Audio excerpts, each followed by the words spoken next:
ಎಲ್ಲರಿಗೂ ನಮಸ್ಕಾರ. Welcome back to my channel. ಇವತ್ತಿನ ರೆಸಿಪಿ ಬಂದು ಮಟನ್ ಕರಿ. ಇದನ್ನು ತುಂಬ ಈಸಿಯಾಗಿ ಹಾಗೆ ಬೇಗನೆ ಮಾಡ್ಕೋಬೋದು. ಮಟನ್ ಸ್ವಲ್ಪ ಎಳೆದಿದ್ದರೆ ಇನ್ನೂ ಬೇಗನೆ ಆಗೋಗುತ್ತೆ. ಯಾವಾಗಲೂ ಮಟನ್ ಬೇಗ ಬೇಯಿಲ್ಲ ಅನ್ನೋದೊಂದು ಇರುತ್ತಲ್ವ. ಸೊ ಹಂಗಾಗಿ ಎಳೆ ಮಟನ್ ತೊಗೊಂಡ್ರೆ ಹಾರ್ಡ್ಲಿ ಒಂದು 15 to 20 ಮಿನಿಟ್ಸ್ಗೆಲ್ಲ ಆಗೋಗುತ್ತೆ. ಬನ್ನಿ ಆಗಿದ್ದರೆ ಹೇಗೆ ಮಾಡೋದು ಅಂತ ನೋಡೋಣ. ಅದಕ್ಕೂ ಮುಂಚೆ ಸಿಂಪಲ್ ಆ್ಯಂಡ್ ಈಸಿ ರೆಸಿಪೀಸ್ಗಾಗಿ ನನ್ನ ಚಾನಲ್ನ ಸಬ್ಸ್ಕ್ರೈಬ್ ಮಾಡೋದು ಮರಿಬೇಡಿ. ಬನ್ನಿ ಈಗ ಹೇಗೆ ಮಾಡೋದಂತ ನೋಡೋಣ. ಇಲ್ಲಿ ನಾನು ಮೊದಲಿಗೆ ಒಣ ಕೊಬ್ಬರಿನ ತುರಿದ್ಬಿಟ್ಟು ಹಾಗೆಯೇ ಮಿಕ್ಸಿಗೆ ಗ್ರೈಂಡ್ ಮಾಡಿ ತೀರಾ ಪುಡಿ ಥರ ಮಾಡಿಟ್ಕೊಂಡಿದ್ದೀನಿ. ಈಗ ಬೇಕಾಗಿರೋ ಇಂಗ್ರೀಡಿಯೆಂಟ್ಸ್ ಹೇಳ್ತೀನಿ. ಒಂದು 2 ಇಂಚಷ್ಟು ಶುಂಠಿ, ಹಾಗೆ ಒಂದು ಗಡ್ಡೆ ಬೆಳ್ಳುಳ್ಳಿ ಹೆಸಳು, ಹಾಗೆಯೇ ಒಂದು ಸ್ವಲ್ಪ ಕೊತ್ತಂಬರಿ, ಒಂದು ಸ್ವಲ್ಪ ಪುದೀನ, ಹಾಗೆಯೇ ಒಂದು 4 ರಿಂದ 5 ಹಸಿಮೆಣಸಿನ್ಕಾಯಿನ ಪೇಸ್ಟ್ ಮಾಡಿ ಇಟ್ಕೊಂಡಿದ್ದೇನೆ. ಒಂದು ನಿಂಬೆಹಣ್ಣು ಗಾತ್ರದಷ್ಟು ಹುಣಸೆ ಹಣ್ಣನ್ನು ನೆನೆ ಹಾಕಿಟ್ಕೊತಿದ್ದೀನಿ.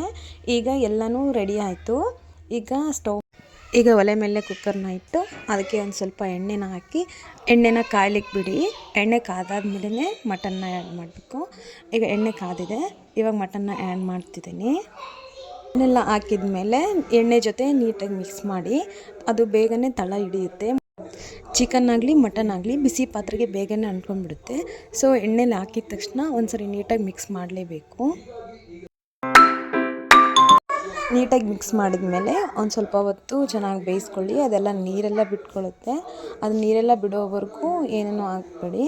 ಚೆನ್ನಾಗಿ ಬೇಯಲಿಕ್ಕೆ ಬಿಡಿ. ನೀರೆಲ್ಲ ಬಿಟ್ಕೊಂಡು ಚೆನ್ನಾಗಿ ಬೆಂದಮೇಲೆ ಅದಕ್ಕೆ ಒಂಚೂರು ಅರಿಶಿಣ, ಹಾಗೆಯೇ ರುಚಿಗೆ ತಕ್ಕಷ್ಟು ಉಪ್ಪನ್ನು ಆ್ಯಡ್ ಮಾಡಿ. ಉಪ್ಪು ಅರಿಶಿಣ ಆ್ಯಡ್ ಮಾಡಿದ್ಮೇಲೆ ಮತ್ತೆ ಇನ್ನೊಂದು ಸರಿ ಚೆನ್ನಾಗಿ ಮಿಕ್ಸ್ ಮಾಡಿಬಿಟ್ಟು ಮತ್ತೆ ಇನ್ನೊಂದು 5 ನಿಮಿಷ ಬೇಯಲಿಕ್ಕೆ ಬಿಡಿ. ಮಟನ್ ಎಳೆಯೋದಾದರೆ ಬೇಗನೆ ಬೆಂದೋಗುತ್ತೆ. ಜಾಸ್ತಿ ಹೊತ್ತು ಬೇಯಿಸೋ ಅವಶ್ಯಕತೆ ಇರೋಲ್ಲ. ಈಗ 5 ನಿಮಿಷ ಆದಮೇಲೆ ಇನ್ನೊಂದು ಸರಿ ಮಿಕ್ಸ್ ಮಾಡೋಗಿದ್ರೆ ಮಾಡಿ. ಅದಕ್ಕೆ ನಿಮಗೆ ಖಾರ ಎಷ್ಟು ಬೇಕೋ ಅಷ್ಟನ್ನು ಆ್ಯಡ್ ಮಾಡಬೇಕು. ಈಗ ಹುಣಸೆ ಹುಳಿನ ನೆನೆ ಹಾಕಿದ್ವಲ್ವ, ಆ ಹುಳಿನ ಇವಾಗ ಆ್ಯಡ್ ಮಾಡಿ.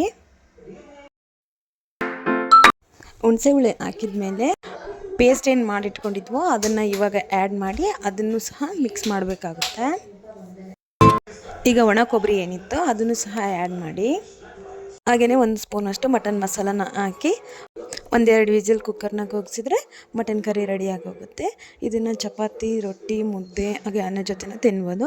ತುಂಬಾ ಚೆನ್ನಾಗಿರುತ್ತೆ. ನಾವಿವತ್ತು ದೋಸೆ ಜೊತೆ ತಿಂದ್ವಿ. ತುಂಬಾ ಚೆನ್ನಾಗಿತ್ತು. ಒಂದ್ಸರಿ ನೀವು ಟ್ರೈ ಮಾಡಿ ಹೇಗೆ ಬಂತು ಅಂತ ಕಮೆಂಟ್ ಮಾಡಿ ತಿಳಿಸಿ. Thank you for watching my video and don't forget to subscribe my channel.